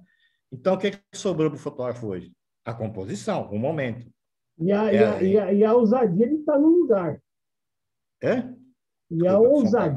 E a ousadia Exato. de estar no lugar. Você pega, por exemplo, o Exato. Maurício Lima, com toda essa parte tecnológica, ele domina, tá, mas se ele não fosse um cara bom, preparado, para estar no lugar lá dos É. Mariners, junto com a invasão lá, não adiantava nada toda essa técnica. Então, é um conjunto de coisas, né? Então, é isso que é aqui que a gente ia chegar. Hoje, então, eu cobro, você tem que cobrar do fotógrafo, não mais a parte técnica. Não quero saber se a foto está em foco, porque vai estar. Não quero saber se a luz está boa, porque vai estar. Não quero saber se a cor está legal, porque ela vai estar. Né? Eu quero saber da composição, o que você Sim, enquadrou, quando você enquadrou e por quê. Né? E sim, aí, some-se a isso, então você tem uma mudança, aí sim é uma mudança de paradigma. Tira a questão técnica de lado, ela é menor hoje, né? E você põe o olhar, né? Quem é que olha melhor? Quem é que percebe melhor a história que está se desenrolando? Quem é que conta melhor essa história em fotos, tá? sim, E você acrescenta a isso a questão ética, porque ela é fundamental hoje. Porque a mesma facilidade, quer dizer, o fato de eu não te cobrar mais por questões técnicas, né? É o mesmo fato que te permite me enganar, de fazer exatamente. edição, né? Lembre-se, e quando eu ainda era editor, na verdade nem era editor, era o cara do fechamento ali, né? Ficava botando a foto no jornal. Eu tô totalmente na mão do fotógrafo, né? Ou eu confio nesse cara, eu não confio. Então eu não Sim, estou confiando na tecnologia. Se confiar no sujeito, no homem que está lá, na mulher que está lá fotografando, né? Essas mudanças todas, eu acho legal. E essas mudanças todas, você só consegue perceber de novo, vai puxar o saco para a academia, quando você está fora e olhando de fora. Porque olhando de sim, dentro, o bicho pega. Não dá tempo, verdade. Não dá tempo. né? Não tem que ficar, né? Esse tipo de conversa nossa aqui jamais aconteceria numa redação. Não Não ia ter é, tempo, cara. não daria Entendeu? tempo. Né? Olha, um parênteses aqui que a gente. Eu fiquei na dúvida de uma coisa. Essa foto aqui, ó, É. das pessoas ali e tal, eu fiquei imaginando. A mulher ficou. Como é que ela subiu em cima desse portão Hum. e ela está olhando para o fotógrafo ali, né? E o avião está subindo. É uma imagem muito legal, Ari. E o que foi isso daí? Isso aí é aquele dia da aviação, lá no Campo de Marte. Tá. Aí, então, mas eu cheguei atrasado na porra do evento aí. A entrada era por ali na rua do AMB. Mas tinha tanto carro ali, cara, que eu cheguei atrasado, não conseguia nem chegar lá. Aí eu pedi para um motorista, puta, vamos ver se não tem uma outra entrada nesse negócio. O negócio durava o dia inteiro, né? Sim, Aí ele falou assim, vamos ver. Aí eu fui na Santos Dumont, né? Aqui é na Santos Dumont, onde tem esse portão. Esse portão tá na cabeceira da pista. tá. Aí eu passei e vi esses caras desse jeito aí que você tá vendo. Eu falei, aqui dá uma foto, né? Aí eu fui ali e tá vendo esses vãos que tem entre uma placa e outra? Dá para ver a pista, né? Aí Sim. eu fui fotografar ali, eu olhei pelo vão e eu vi esse Boeing vindo, né? Mas eu reparei que ele não ia pousar, porque não dá para ele pousar ali. Cara, ele vai arremeter. Meu, juro por Nossa. Deus. Aí eu tava com uma, acho que eu tava com uma 300 na câmera, porque eu ia fotografar de longe, avião, tá? Cara, fui dar, Caramba. dei um passo para trás, tirei a 300, botei uma 28, 24, sei lá, e olhei pela fresta e eu vi ele vindo. Mas, cara, uma foto. É uma foto, né? Que deu para vir. Então, eu imaginei a cena, dei um passo para trás, o bicho veio, fiz a foto e foi isso. E um avião que podia acontecer um puta acidente, porque essa pista não é para esse tipo de. Não, por isso que ele tá. Por isso que ele arremeteu. Ele não tem nem. Não dá nem para ele pousar ali. Ele já fez de propósito, né? Ele. Inclusive passava os supersônicos, né? Os supersônicos, os Mirage, né? Eles iam dar um rasante ali, mas o supersônico não dava para fotografar, porque ele vem mais muito alto, né? Eu até pensei, nossa, imagina se passar um Mirage aqui. Mas ele sai muito alto por causa da velocidade. Este não, como ele é mais grandão, rapaz, deu certo, né? Ah, Toda a fotografia. e o tipo Oi. das pessoas, né? A população mesmo, a pessoa comum mesmo ali e tal, como se estivesse É, mesmo vendo. Pô, interessante, né, Ari? Muito é bonita essa legal, né? Porque foto. os cara acharam o melhor lugar para assistir o negócio é aí, em cima da bicicleta. Que Né? legal, E muito, essa aí que está no portão do meio, eu não sei, porque a hora que eu cheguei ele já estava ali. Né? Então, pegou o melhor que lugar ali para que assistir. legal.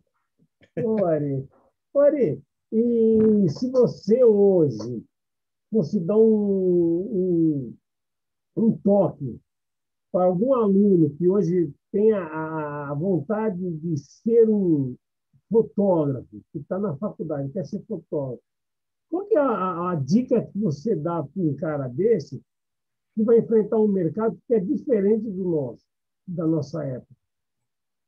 Cara, então, eu acho o seguinte, na verdade eu tenho que falar do futuro disso aqui, né? Do futuro Sim, dessa atividade, né? Porque é o que o cara vai entrar. é, A gente imagina, o pessoal que está estudando isso, é o seguinte, você não vai... durante o tempo do mundo analógico, era o tempo do hard news. Por quê? Porque o tempo do hard news, porque existia uma certa exclusividade, né? Se você estivesse lá com uma câmera, você registrava, aí beleza. Hoje tem câmera em todo lugar. Então, isso não é mais o problema.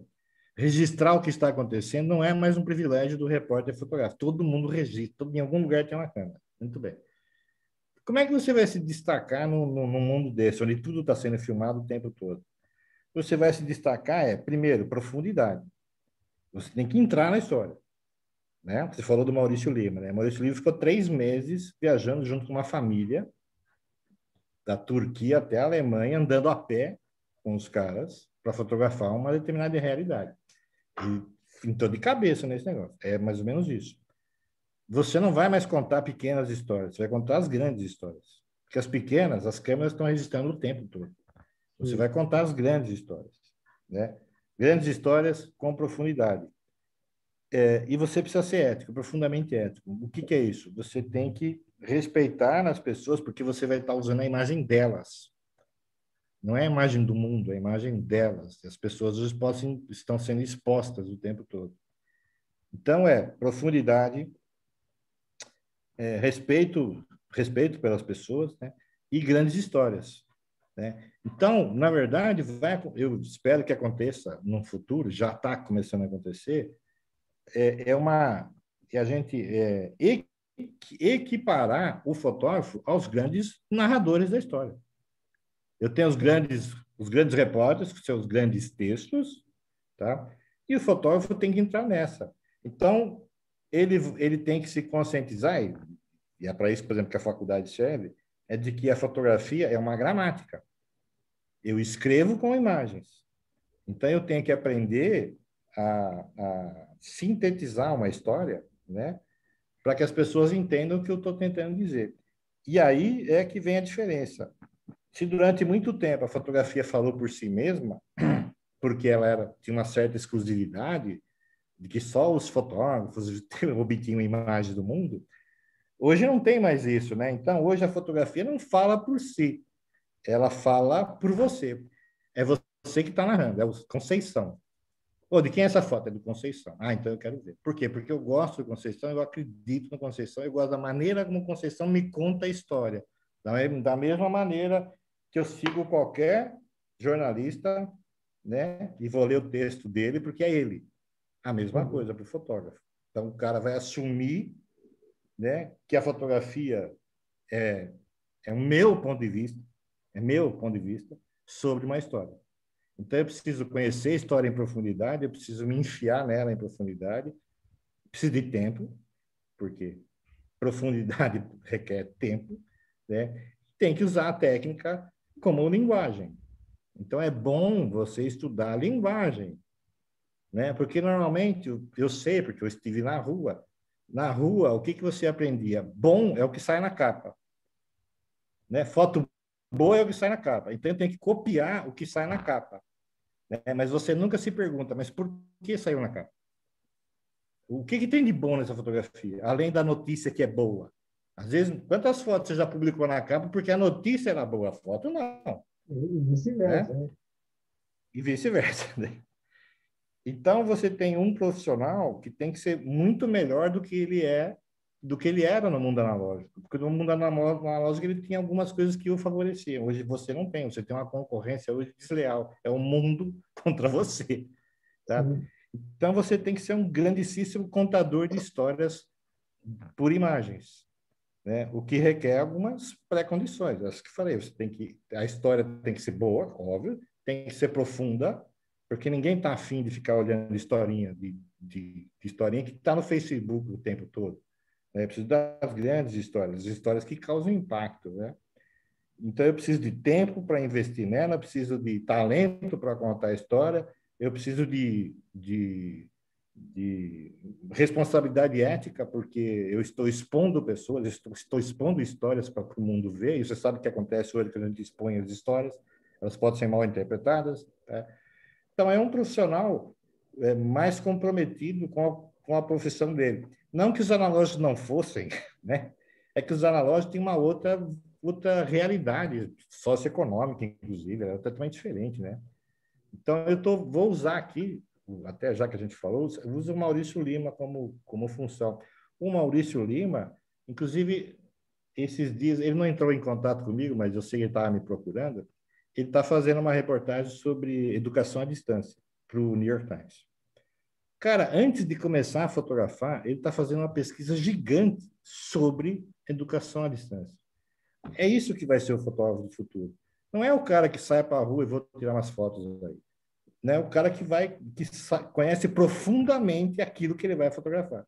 Claro que eu estou sempre aberto a novidades, eu não sei o que vai acontecer, entendeu? Mas eu preciso conhecer a realidade que eu vou fotografar, porque senão eu posso ser vítima também dos estereótipos também, né?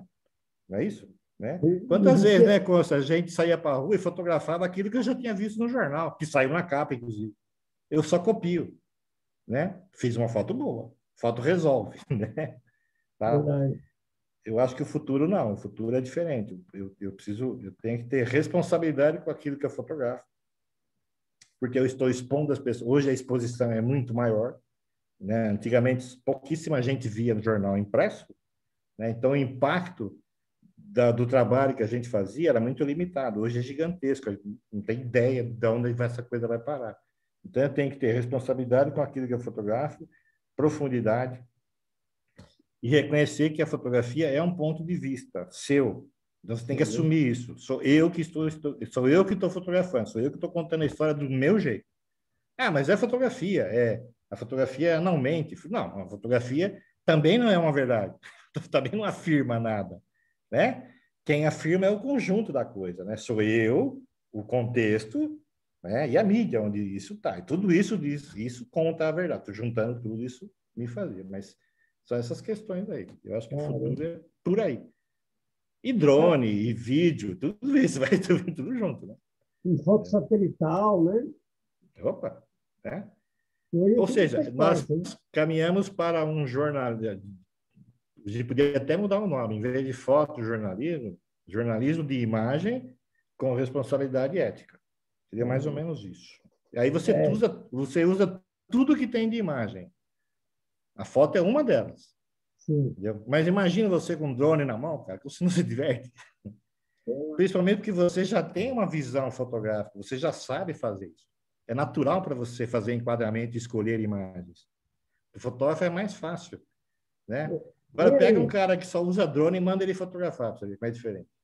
Não, e isso que você está falando é fantástico, que não só cabe numa linguagem de jornal, de uma revista, de uma Qualquer um. publicação, como também serve para instituições, para empresas, para famílias, né? Contar a história de uma família com todos esses argumentos que você falou. Então, a coisa é muito mais ampla do que talvez fosse na nossa época, né? Então, por causa disso, né? A gente veio de um mundo onde eu pegava uma pauta e tinha meia hora para fazer. Cara, como em meia hora eu vou resolver vou contar uma história? Eu não conto. Eu ia muito do que a gente produzia, a gente tem que reconhecer, era estereotipado, né? Eu procurava resolver o problema. Para você ter uma ideia, uma vez o Sebastião Salgado foi lá no Estadão dar uma palestra, né? Eu estava nessa daí, eu estava Você nessa daí. estava? Você lembra quando o Orlando Kirchner brincou com ele e falou assim: Ô Sebastião, se eu te der uma pauta para você na Praça da Sé, fazer Sim, a molecada lá, dormir na rua, em meia hora você faz? Ele falou: não, não é a minha. não é exatamente. Por quê? Porque ele não está treinado, ele não tinha um olhar. A gente tinha, porque a gente era obrigado a fazer isso, né? E É um hoje, problema. exato. Hoje, provavelmente, se eu entrar sei lá, no Instagram, no Face, em algum lugar, vai ter alguém já está fazendo foto agora desse problema. Eu cato lá, né? Mas o fotógrafo, né, o cara do jornal, esse que a gente está falando, esse profissional aí, ele provavelmente não vai se dedicar a fazer isso. Talvez ele fique lá 2 anos fotografando os meninos na praça.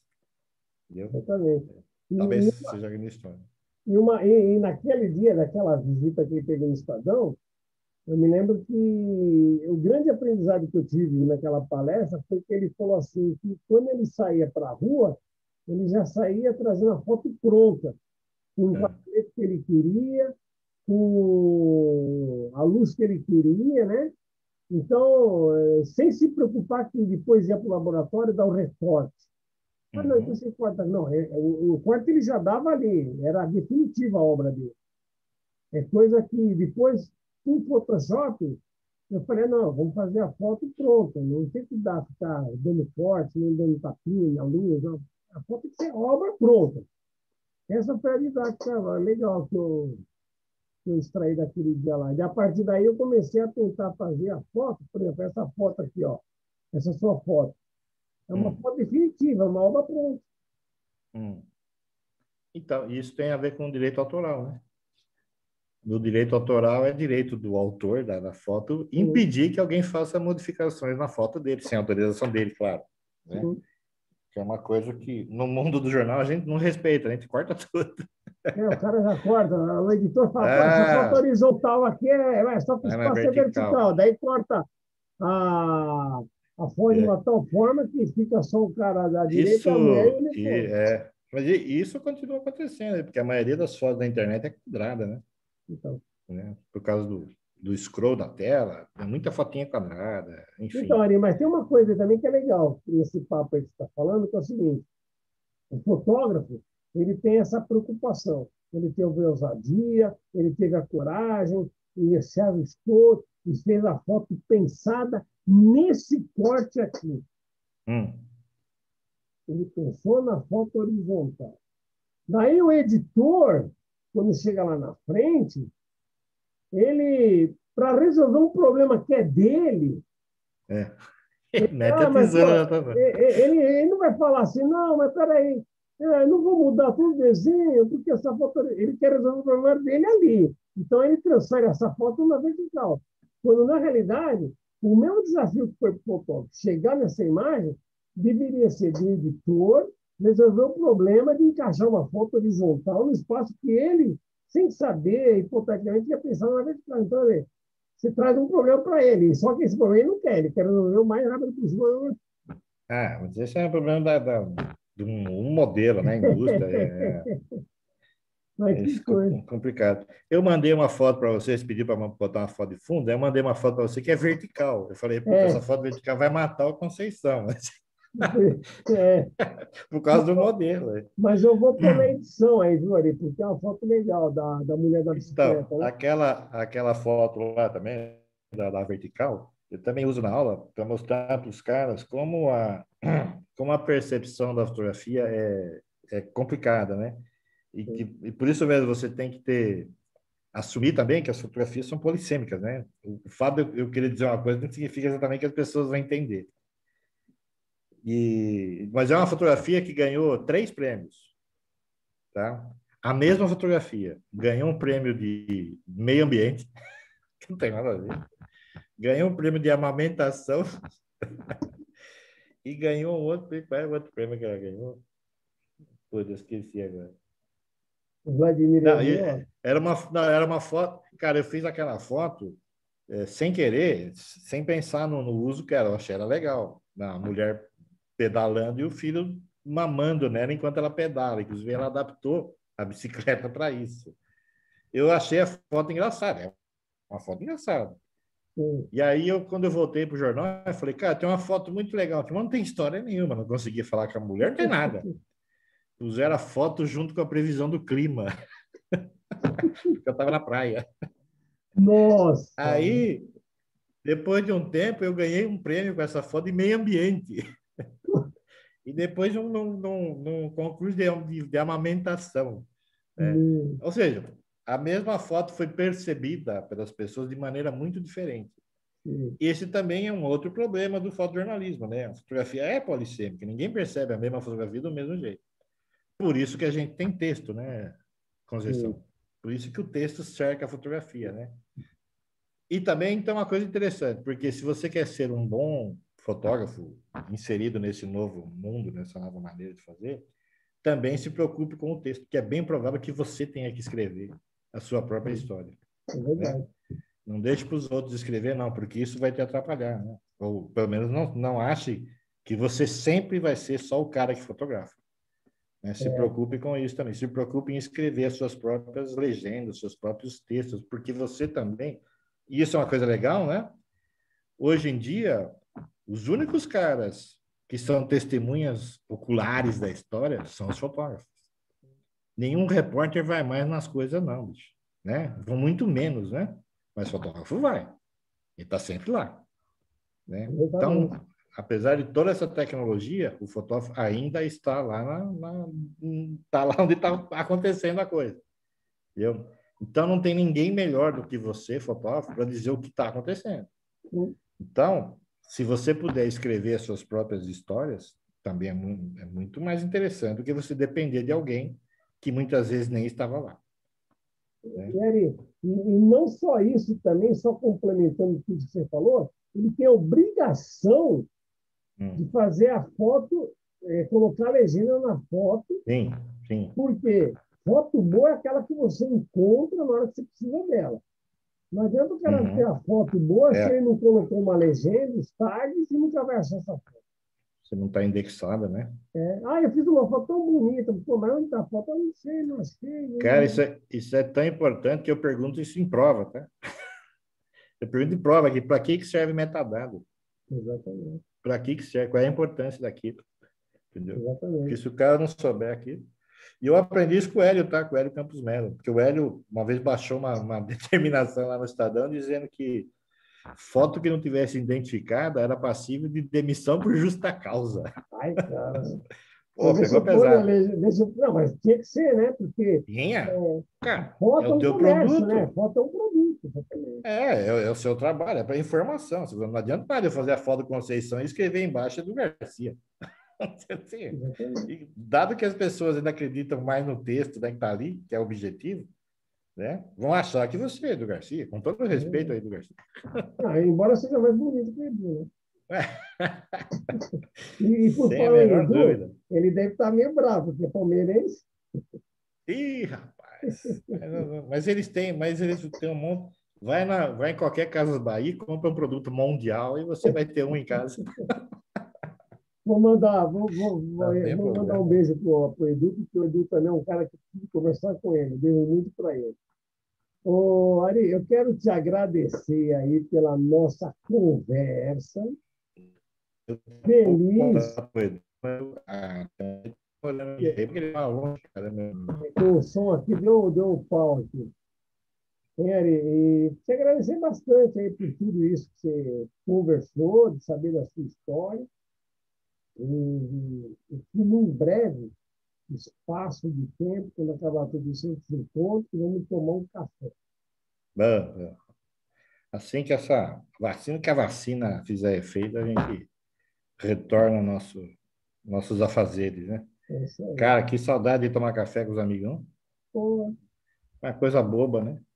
agora, e Ari, Vamos, é, eu tinha uma urinada no banheiro, pode fazer por você. pode fazer por Preste atenção, você. preste atenção quem está ao seu lado no banheiro. Ari, ó, É, um beijo no seu coração, é, sucesso e muita saúde. um abraço. Um abração, cara. Obrigado pela oportunidade e pelo Tamo junto papo. aí. Tamo junto na caminhada pela vida. Um abraço, cara.